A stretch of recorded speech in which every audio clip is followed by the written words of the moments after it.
मंडी भी है खाद की समस्या को लेकर, यहाँ भी बातचीत की, क्या रहा पूरा मामला? जैसा कि आप सबको विदित है कि राजस्व महाअभियान 3.0 प्रारंभ हो गया है, जिसके तहत राजस्व के विभिन्न तरह के लंबित प्रकरणों को निराकरण के लिए माननीय मुख्यमंत्री जी व प्रदेश शासन द्वारा निर्देशित किया गया।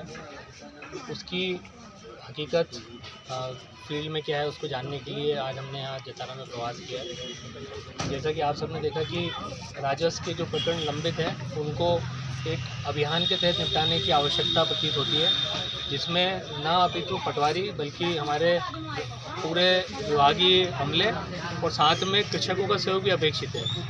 जैसा कि आपने देखा होगा कि साइबर तहसील का कंसेप्ट चालू हो गया है, संपदा 2.0 चालू हो गया है, जिसके अंदर आप घर बैठे अपने भूमि की रजिस्ट्री कर सकते हैं, नामांकन करा सकते हैं, ऋण पुस्तिका प्राप्त कर सकते हैं।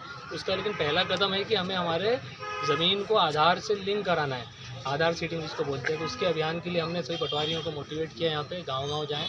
उसमें आप सब मीडिया के साथियों का सहयोग चाहिए कि किसानों, कृषकों, जो भूमि स्वामी हैं, उनको आप ज़्यादा से ज़्यादा प्रचारित करें इस योजना के बारे में, ताकि वो अपने आधार से अपने फ़ोन को लिंक करें और आधार से अपनी ज़मीन को लिंक करें। तो उनके जितनी यहाँ समस्याएं जो कार्यालय में आने की होती हैं वो सामान्यतः अपने घर बैठे, जो हमने मंगलवार की जन सुनवाई रखी है उस दिन हमारा एक ई-गवर्नेंस ऑफिसर वहाँ जाया करेगा, उससे निपटाने की संभावना बढ़ती जाएगी।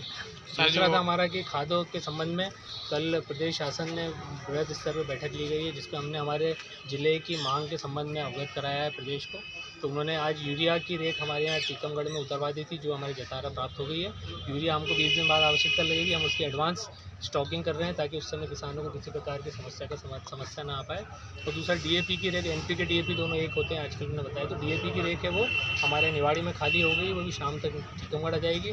कल जतारा में लोड होगी, परसों दोपहर बाद से संभवतः उसकी समीक्षा हम करने आए थे ताकि किसानों को अच्छे से बढ़ पाए। सर, जो वकीलों का प्रकरण था वो भी निराकरण? अभिभाषक संघ द्वारा मैंने आज जैसे ही आज मैंने सुबह समाचार पत्र देखा था, उसके अंदर हमको पता लगा कि जतारा के अभिभाषक महोदय द्वारा एक ज्ञापन दिया गया है। तो मैंने पता किया तो ज्ञापन उन्होंने चूँकि रात से दिया था, मैं तत्काल राजस्व अभियान 3.0 में बिना अभिभाषक के हम ये कार्यक्रम नहीं कर सकते, तो तत्काल निकल के आया। उनसे मैंने बड़ी सार्थक चर्चा की है और हमारे राजस्व अभियान में उनके बिना सहयोग के हम अपना अचीवमेंट नहीं कर पाएंगे। तो मैंने राजस्व अधिकारियों को भी ताकीद की कि जैसे उनकी समस्या उनका तत्काल समाधान किया जाए। थैंक यू सर, धन्यवाद।